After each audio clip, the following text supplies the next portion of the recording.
What's up, guys? This is Brian again from Lake Hickory Scuba Marina. We're back out here at the local golf course again. If you notice, there's a dredger here behind me. We're going to actually get in and dredge some of the sand out. The golf course decided they was going to rent a dredger and they want us to operate it. Now, their maintenance crew has actually already got in and dredged some of the sand out. Our job is actually get in and really fine tune that dredging. We're going to get down to the water pump itself, dredge all the way up underneath it, try to get a hole dug, and then we're going to also try our best to dredge a canal up in front of it, which hopefully will prevent them in the future having too much issues. I still think they're going to have to put some type of guard system or a deflector in the water to kind of deflect that sand away, but we're going to do what we can today. Like I said, when we do jobs like this, sometimes we run into problems, just like you saw in our previous video when we were here, and we just got to problem solve and see what we got to do to get work through it. Just like any other problem you have in scuba diving, you're going to stop everything you're doing and breathe, think about what's causing a problem, breathe, and then of course act accordingly to fix that problem. That's exactly what we did here the other day. We had an issue, we come out, we regrouped, they agreed that they were going to rent a dredge, and then we're going to come out and operate it for them. But we're going to get dressed out, we're going to jump in, and hopefully I can get you some good footage.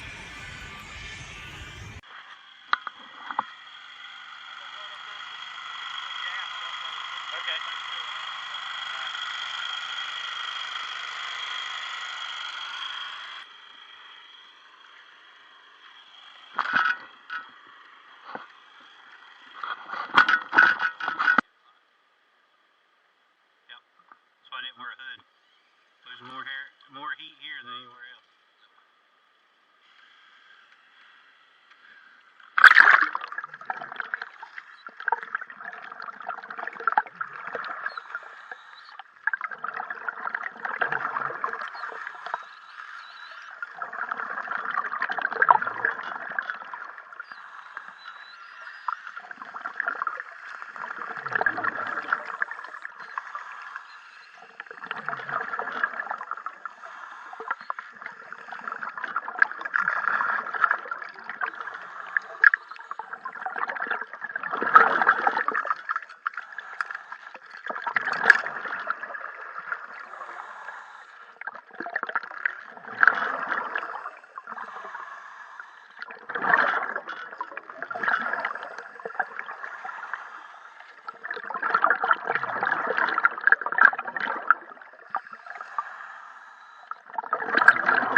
unstuck so I can pull it. I can't pull it.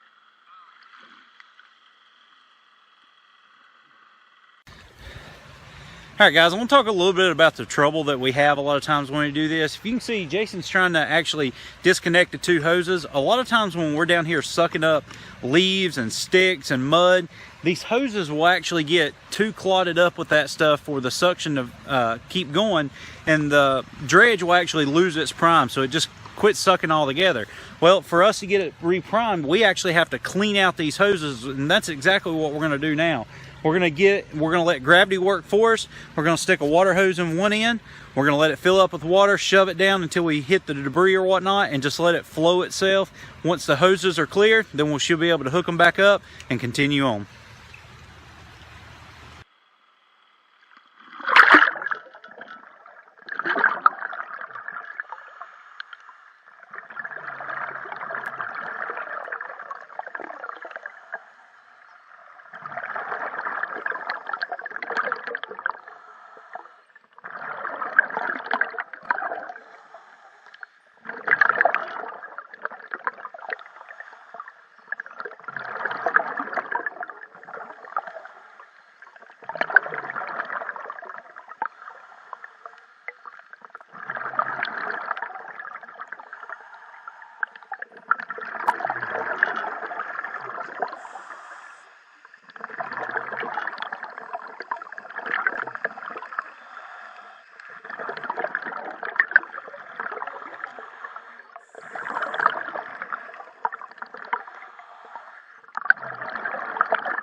Alright guys, so we just got finished up. We had a very successful dive, kind of a stressful dive because we had to keep stopping, cleaning out the pump and then going.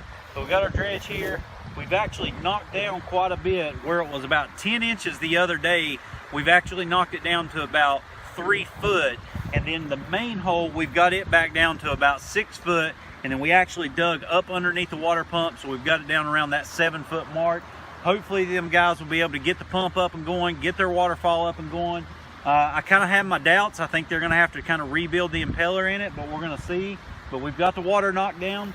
And this tree back here, we've actually took the wall of sand and we've knocked it down about 10 foot past the tree. We didn't really get the canal that we were wanting done just because the more that we sucked out, the more that came in.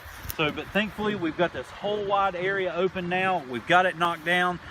Hopefully their pump will work, they'll get the waterfall going, and hopefully they'll have a good happy day here on the golf course. But guys, I appreciate you coming on this dive. I'm not sure how much underwater footage will actually get edited into the video here, just because it was very risky for us trying to film, not get our hands sucked up. I do want to talk a little bit about when you use a dredge or some kind of a water pump, differential pressure, or what we call delta P, is so dangerous to us divers. You know, I got my hand a little too close to that pump, and of course it sucked it right to it. And delta P can be deadly. If you get it any part of your body, of course it can pop blood vessels. You get it anywhere near your airway, it's going to suck the air out of you. You know, I could have broke my hand if I got it up in there, so you always want to be careful. I want to show you something real quick. On these pumps here, they're going to have these grates, and if you've seen our previous dives out here, you'll notice that there's a grate on the end of the water pump. What those are for is for a couple of things. Not only does it keep debris and stuff like that out, but let's say that it is a case of delta P. If I was to get my hand sucked up against it, there's still plenty of places for water to go around, so I can very easily pull my hand away. But let's say, for example, that's not there. Let's say that this is the end. If my hand completely encompasses, or I get my arm stuck in there, there's not going to be any way for water to kind of go around. So that delta P is going to lock my arm in there. It can break my bones. It can actually keep me under. And of course, if I run out of air, then that's very, very bad. So anytime that, if you're doing work like this, you want to make sure that there's a grate around the intake area. That way, if your hand or your arm gets sucked up, there's still plenty of room for water to go through. That way you can hopefully very easily be able to pull around. But if you're using just an open source like we were down there, you want to be very careful. There was a couple times when my hand got a little close and I could feel my fingers in there, but thankfully there was plenty of room for that water to go around. I could get my hands out. But I do want to state, if you're not properly trained for this, I know you guys enjoy watching these videos. I'm trained to do this. If you're not, please don't go out there and risk your life just for a couple $100. It's definitely not worth it. But guys, if you got any questions in any type of diving like this, please put it down in the comment section below. I really appreciate you watching these videos. If you do like it, hit that like button and definitely share it as well. But as always, guys, make sure you follow us on Instagram and Twitter, like us on Facebook, pin us on Pinterest, subscribe to us here on YouTube, and as always, guys, we appreciate your business. Guys, we really appreciate you watching our videos. If you liked it, make sure to give us a big thumbs up. If you're not a subscriber, simply hit that subscriber button for us and make sure you hit the little bell to turn on all notifications. If you want to see some other cool videos, make sure to click these links here. They could be scuba tips, they could be diving videos, search and recovery videos, or gear reviews. Once again, guys, we really appreciate it.